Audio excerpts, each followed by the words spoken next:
नमस्कार डॉक्टर साहेब, माझ्या मुलाची किडनी खराब झाली आहे. मी कसं काय करू शकते?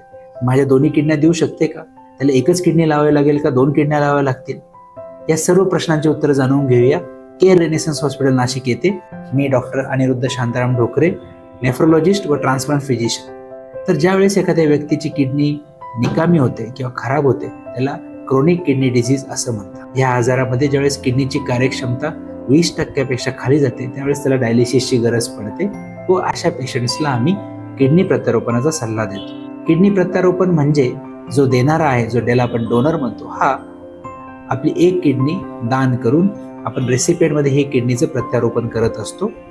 ज्या दोन्ही जुन्या किडन्या आहे त्याच त्यांच्या ठिकाणी राहतात व ही नवीन किडनी आपल्या पोटाच्या खालच्या भागात लावली जाते व प्रत्यारोपण केलं जातं. यासाठी डोनरच्या काही टेस्ट केल्या जातात आणि जर डोनर ह्या किडनी देण्यानंतर एक निरोगी आयुष्य जगू शकत असेल तरच आपण त्या डोनरला किडनी देण्याची किंवा किडनी दाता बनण्याची परवानगी देतो. यासाठी काही शास्त्रशुद्ध टेस्ट आहे. या टेस्ट झाल्यानंतर त्याच्या रिपोर्ट्स बघून मग आपण किडनी प्रत्यारोपणाला सुरुवात करतो. धन्यवाद.